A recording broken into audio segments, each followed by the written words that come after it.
All right, let's dive into something kind of weird. It's a story where cutting edge tech meets these huge questions about who we are and what's real history. A huge AI company just made a move that could seriously change how we remember the past. For real. So, is this real? I mean, you've seen these, right? All over your social feeds. You've got historical figures doing, well, just about anything.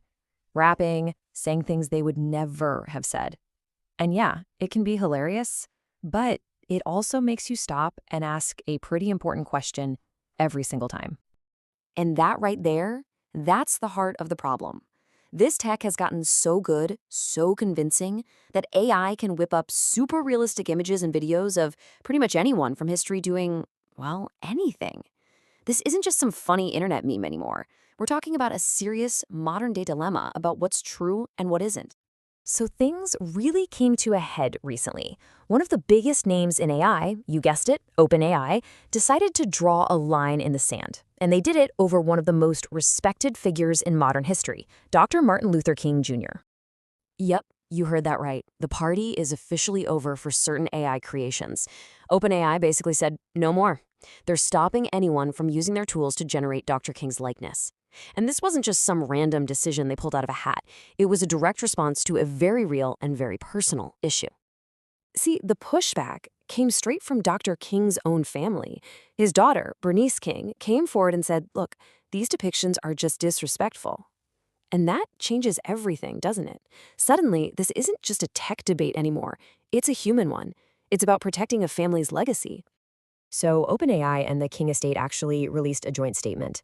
And in it, OpenAI basically said, free speech is complicated, but we get it. They agreed that public figures and their families should have a say in how their image is used. They should have some control. Okay, but here's where it gets really interesting. OpenAI's decision cracks open this much bigger can of worms. It puts us at this bizarre ethical crossroads, something people are starting to call the South Park problem. So you might be wondering, did OpenAI have to do this legally? The short answer? Nope, not at all. It was their choice. And that raises a huge question. If a show like South Park can make fun of public figures all day long, legally, then what's so different about these AI images? And this is really the heart of the whole argument. Think about South Park. It's a cartoon, right? It's obviously satire. No one's confusing that with reality. That's why it's protected as parody. But with AI, the images are so unbelievably realistic that they can cross a very dangerous line. They go from being a joke to being outright deception. That's the core difference right there. The one word that keeps popping up is deception. The real worry for the King family and for a lot of other people isn't just about a few tasteless jokes. It's the fear that these fakes are so realistic they could actually start to rewrite history, that people might actually start believing the fake stuff is real. And listen, this is way bigger than just one person. We are truly in a digital Wild West right now. The images of famous people are being used in all sorts of wild, unpredictable ways. I mean, who else is getting this AI treatment? The list is just staggering.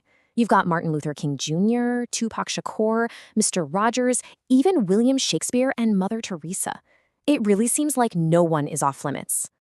And just to show you how bonkers this can get, the team at AIV actually found AI images of people like Shakespeare and Mother Teresa, get this, smoking a bong. I mean, come on, it's just so jarring, and it really shows you how bizarre this whole thing has gotten.